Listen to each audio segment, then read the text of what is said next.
Job లేక ఇబ్బంది పడుతున్నారా? అయితే మెడికల్ కోడింగ్ మీకు మంచి ఆప్షన్. వెంటనే కాల్ చేసి కోర్సులో జాయిన్ అవ్వండి.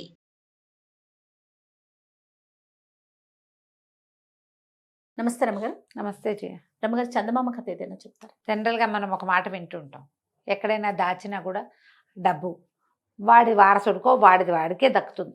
మనది కష్టపడిన సొమ్ము అయితే మనది మనకే వస్తుంది, అంతే. పోయినా సరే మన సొమ్ము అయితే ఎటు పోదు. మనదైతే ఇవాళ కాకపోతే రేపు మనకి వెతుక్కుంటూ వస్తుంది. అలాంటి కాన్సెప్ట్ మీద ఎన్ని రకాల కథలు ఉన్నాయో, పంచతంత్రంలో అత్యద్భుతమైన కథలు ఉన్నాయి.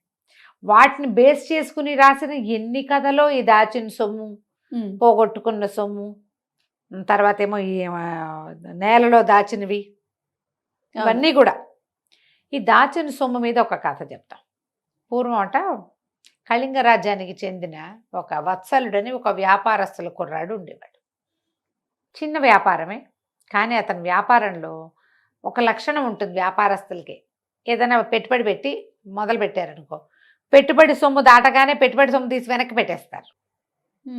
మన సంపాదనలో పెట్టుబడి సొమ్ము రాగానే దాన్ని పక్కకు పెట్టి ఆ పైన వచ్చిన డబ్బును మళ్ళీ పెట్టుబడి పెడతారు. అంటే ప్రతిసారి పెట్టిన పెట్టుబడి పక్కకెళ్తూ ఉంటుంది వాళ్ళకి.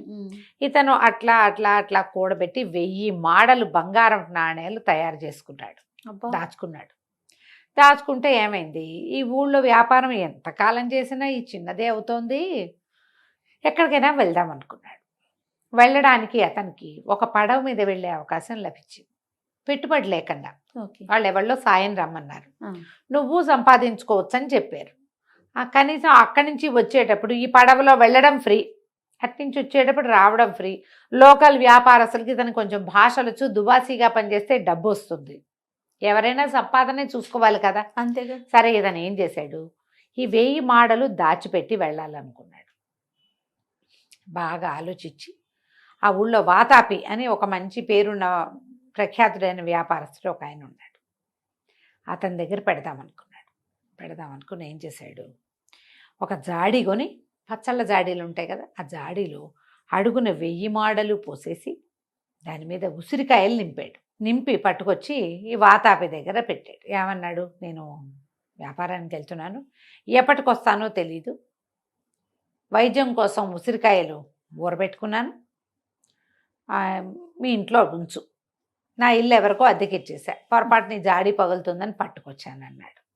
అనేసరికి వాతాపి గారు ఒప్పుకున్నాడు. సామాన్లు నిల్వ చేసే ఒక గోడౌన్ ఉంది, అతనిది కూడా వ్యాపారమే. వీళ్ళకి ఖచ్చితంగా గోడౌన్లు ఉంటాయి కదా, ఎంతో కొంత. ఒక సామాన్లు నిల్వ చేసుకునే ప్రాంతంలో ఒక మూల అక్కడ పెట్టమన్నాడు. ఇది తీసుకెళ్ళి ఆ జాడి ఆ మూల పెట్టేసి మన వత్సలుడు వేరే ప్రయాణం వెళ్ళిపోయాడు దూరదేశానికి.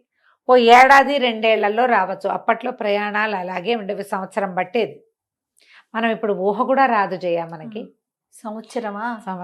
సంవత్సరం మాత మొగుడు లేకుండా ఇంట్లో పెళ్ళాం పిల్లలు ఎట్లా ఉంటారు, తల్లులు ఎట్లా ఉంటారు, ఏడాది పాటు ఇల్లు వదిలేసి ఆ ఇల్లు అవుతుంది, ఎన్ని ఆలోచిస్తాం మనం. ఇప్పుడు ఆన్ సైట్ 6 నెలలు వెళ్ళటం, సంవత్సరం వెళ్ళటం మనం చూస్తున్నాం చూడు. అట్లా వ్యాపారాలకి, విదేశాలకి ఇది కూడా అంతే. ఇది కూడా విదేశాలకు వెళ్ళటమే కదా, ఈ పడవల మీద వెళ్ళటం, పై ఊళ్ళు ఎక్కడికో వెళ్ళటం. వెళ్ళిపోయాడు. 7 ఏళ్ళు గడిచాయి. 7 సంవత్సరాలు అయింది. 7 ఏళ్ళు అంటే ఎంత పెద్ద టైము. చాలా మంది వెళ్ళిన వాళ్ళంతా తిరిగి వచ్చేసారు. అయితే ఈ వత్సలుడింట్లో ఏదో చిన్న శుభకార్యం వచ్చేసరికి, శుభకార్యం అనగానే ఏం చేస్తాం, వ్యాపారస్తుల ఇళ్లలో అయినా మామూలు వాళ్ళ ఇళ్లలో అయినా సున్నాలు వేసుకుంటాం. వీళ్ళు ఏటా సున్నం వేసేవాళ్ళు, కానీ ఎప్పుడు గోడౌన్కి సున్నం వేయలే. ఈసారి ఏమనుకున్నారు, మొత్తానికి వేసుకోవాలి, శుభకార్యం ఉంది కదా అని చెప్పేసి ఇళ్ళు వాకిళ్ళు సున్నాలు వేస్తూ ఈ గోడౌన్లో కూడా సామాన్లు అటు జరిపి ఇటు జరిపి అన్నీ జరిపి రంగులేశారు. ఈ జరిపే క్రమంలో ఈయనకి తట్టింది, ఈ జాడి ఇక్కడ ఉండిపోయింది మూల, వాడేమో రాలేదు, ఇంకేం వస్తాడు, అదే కదా.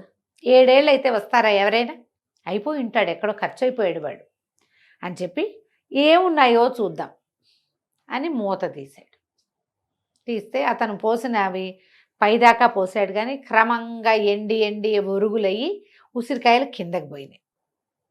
కిందకి పోయేసరికల్లా వాటిని ఇట్లా అన్నాడు చేత్తో గలగల్లాడుతుంటే, ఏమిటో ట్రింగుమన్నట్టుంది, ఏమిట్రా అని ఉసిరికాయలన్నీ ఒత్తికిల్చి చూస్తే దాని కింద డబ్బులు కనపడ్డాయి. ఊరిని అని ఆశ్చర్యపోయి బోర్లేసి లెక్కేశాడు. లెక్కేసిన తర్వాత చూస్తే 1000 మాడలు 7 సంవత్సరాల నుంచి మూల పెట్టాను నేను. ఎందుకు వాడు ఎలాగో ఇంక రాడు. ఈ 1000 తీసేశాడు. రేపొద్దున ఒకవేళ తిరిగి వస్తే మన మీదకి రాకుండా ఉసిరికాయలు తెప్పించి దీంట్లో పోసాడు. నింపేశాడు ఉసిరికాయలు. నింపేసి ఆ మూలకు పెట్టాడు. ఈ సంఘటన జరిగిన 7, 8, 10 నెలలకి వత్సలుడు వచ్చేసాడు వెనక్కి.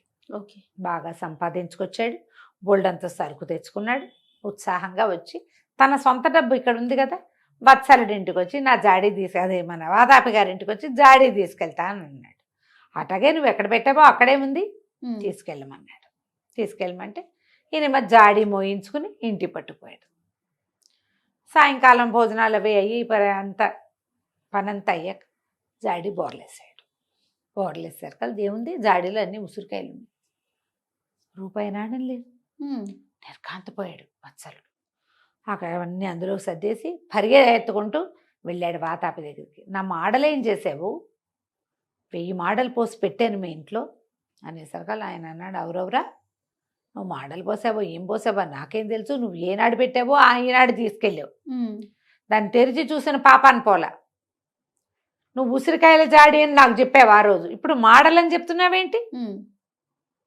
ఇప్పుడు నువ్వు మాడలని చెప్పకూడదు. ఉసిరికాయలు పోసానన్నా ఉసిరికాయల జాడి పట్టుకెళ్ళావు. ఉసిరికాయలు ఉన్నాయా అన్నాడు. ఉసిరికాయలు ఉన్నాయి. మరి ఉసిరికాయలు ఉన్నప్పుడు నన్ను అడుగుతావేంటి అనేసరికి వత్సలుడికి ఏం చేయాలో తెలియలే. మోసం ఎప్పుడు వీడు గమనించి తీసేసాడు. ఇద్దరు చెడామడా అరుచుకున్నారు, పొట్టాడుకున్నారు. షాపులో కొనుబళ్ళకు వచ్చిన వాళ్ళు చోద్యం చూస్తూ ఉంచున్నారు. వాడు ఒకడు బయటికి పోయి ఎవరికో చెప్పాడు. ఆ ఎదురు కొట్టు వాళ్ళు, పక్క కొట్టు వాళ్ళు 5, 6 కొట్ల వాళ్ళు చేరారు. ఒకళ్ళిద్దరు వత్సలుడి పక్షం వహించారు. ఒక 5, 6 ఏమన్నారు, ఏ నాటి నుంచో వీళ్ళ సామాన్ల కొట్లో ఏదైనా వస్తువు కోసం వచ్చినప్పుడు ఆ మూల జాడి పడి ఉండేదండి, పోనీలే పాపం అని దగ్గర పెట్టుకున్నందుకు ఇంత మాట అంటున్నాడు. వీడు అక్కడేం సంపాదించుకురాలా, వాతాపి దగ్గర కొట్టేయడానికి చూస్తున్నాడు. పరువు గలవాడు చచ్చినట్టు ఇస్తాడని. ఉసిరికాయల జాడి ఆయన 2, 3 సార్లు అడిగా, ఈ జాడి ఎవరిదండి అని అడిగితే ఉసిరికాయల జాడి వత్సలుడు అని చెప్పాడు కూడా నాకు అని. ఇట్లా నలుగురు చేరితే ఎన్ని మాటలు వస్తాయి? అంతేగా. ఇవన్నీ వచ్చినాయి. పదండి మీరు దర్బార్లో చేతురుగా న్యాయాధికారి దగ్గర కోర్టులు ఉన్నాయి వాళ్ళకి ఆ ఊళ్ళో. కోర్టుకు వెళ్ళి చెప్పారు. చెప్తే సరే వాది ప్రతివాది ఇద్దరు మాటలు వినాలిగా. ఇతను ఏం చెప్పాడంటే, నేను 1000 మాడలు సంపాదించుకున్నానండి, తీసుకెళ్ళలేకపోయాను కష్టమని నేను 1000 మాడలు కింద పోసి పైన ఉసిరికాయలు పోసి పట్టుకొచ్చి పెట్టానండి. ఇంటికి పట్టుకెళ్ళాను. 7, 8 సంవత్సరాలు ఇంచుమించుగా అయ్యింది. నేను తీసుకెళ్ళా ఇంటికి. బోర్లు ఇచ్చి చూస్తే ఓన్లీ ఉసిరికాయలే ఉన్నాయి, అందులో ఇంకేం లేవు అంటాడు వత్సలుడు. 7, 8 ఏళ్ల నాడు వత్సలుడు ఒకనాడు వచ్చి ఉసిరికాయల జాడి ఉంది నీ దగ్గర పెట్టుకుంటానంటే ఒక ప్లేస్ చూపించానంటే, కావాలంటే అడగండి, తను ఎక్కడ పెట్టాడో అక్కడే ఉంది. అది వేరే వాళ్ళ వస్తువు ఎందుకు చూస్తాం? ఇట్లా ఎంతమంది పెట్టుకుంటున్నాం మనం. అవును, నేను కూడా నా డబ్బో దశకం ఎవరి దగ్గర పెట్టుకోవాలి, ఎంతమంది పెట్టుకుంటాం. అక్కడే ఉంది, తనే తీసుకెళ్ళాడు. నా ఎదురుకుండా ఏమీ నాకు ఆ రోజు చూపించలేదు, ఈ రోజు చూపించలే. పట్టుకెళ్ళిపోయాడు ఇంటికి. చెప్తున్నాడు. ఇట్లా మాట్లాడుకున్నారు. కానీ ఉసిరికాయలు పోసి డబ్బులు ఉన్నాయని చెప్తావేంటయ్యా, మరి డబ్బులు పెట్టినప్పుడు డబ్బులు ఎందుకు చెప్పలేదు అని అడిగాడు ఆయన. వత్సలుడి కేసు మనం ఓడిపోతున్నామని అర్థమైంది. ఏం చేస్తాడు? అయితే ఆయన అన్నాడు, ఏమిటి ఉసిరికాయలు అన్నారా, ముందు ఆ జాడీలో ఉసిరికాయలు ఉన్నాయా అంటే ఉన్నాయండి అన్నాడు. పట్టుకురా, నేను ఉసిరికాయలు ఏమిటో చూస్తా. మర్నాడు వత్సలుడి కేసు ఎలాగూ పోయింది. ఒట్టిగా తిప్పుతున్నారు నన్ను అంతేనని జాడీ మోయించుకుని తీసుకుపోయాడు. ఆయన అందులో నుంచి ఉసిరికాయ చూసి అందరికీ పంచిపెట్టాడు. ఉన్న వాళ్ళకి కొరికి చూశాడు. అందరినీ తిని చూడండి అన్నాడు. తినండి తలా ఒక ఉసిరికాయ అన్నాడు. అందరూ తలా ఒక ముక్క కొరికారు. ఈయనన్నాడు, అబ్బా వత్సలుడా, ఏం చెయ్యిరా అనేది, 8 ఏళ్ల నాడు పోసిన ఉసిరికాయలు ఈ ఏడాది కోసిన ఉసిరికాయలు లాగానే ఉన్నాయి, ఇంత నవనవలాడు ఉండటానికి ఏం చేసేవరా నువ్వు అన్నాడు. ఆ తింటున్న వాళ్ళంతా చెప్పారు, ఫ్రెష్ ఉసిరికాయ లాగా ఉంది. ఉసిరికాయ ఎండితే ఏమవుతుంది, క్రమంగా డొలకైపోతుంది. ఆ గింజ నుంచి అవన్నీ ఇట్లా విడొచ్చేస్తాయి. ఎండిన కొందికి క్లోజ్డ్గా ఉందనుకో అంత విడిపోవు. కానీ మనం కట్టిగా ఇట్లా అన్నామంటే విడొచ్చేస్తాయి. ఏడాది లోపల వాటికి ఆ లక్షణం రాదు. పచ్చి ఉంటుంది ఎంతో కొంత. అదేలేండి. తిన్న వాళ్ళందరూ చెప్పారు ఇవి ఈ ఏడు కోసిన కాయే ఇది. ఈ ఏడు కోసిన కాయ అంటే ఏమైనట్టు, నువ్వు ఫిబ్రవరిలో కోసావు, నవంబర్ డిసెంబర్లకి తీసాం, ఫిబ్రవరిలోనే కదా శివరాత్రికి వస్తాయి ఉసిరికాయలు అవునవును. అనేసరికి నిర్ఘాంతపోయాడు. దొరికేశానని తెలిసిపోయింది వాతాపికి. ఆయన కాయ తినటం పూర్తి చేసి అందరికీ ఆరోగ్యం చేకూరింది. ఇవాళకి వత్సలుడికి 1000 మాడలు మర్యాదగా ఇవ్వు. ఇవి 7-8 ఏళ్ల నాడు పోసిన ఉసిరికాయలు కావు, నువ్వు అవి తీసావు. ఆ కాయలన్నీ చితికిపోయి ఉంటాయి నువ్వు బోర్లించేసరికి. ఓకే. అందుకని అవి పారేసి కొత్త కాయలు కొని నింపావు. ఇక్కడ నువ్వు దొరికేసావు, ఇచ్చేసేవి 1000 మాడలు. నోరు గట్టిగా మూసుకుని 1000 మాడలు ఇచ్చారు. ఆ తర్వాత రాజస్థానంలో ఈ తమ సంపదని దాచుకునే అవకాశం బ్యాంక్ ఏర్పాటు చేశారని ప్రతీతి ఈ కథ తర్వాత. కథ కంచికి మనం ఇంటికి. సూపర్. నమస్తే. నమస్తే.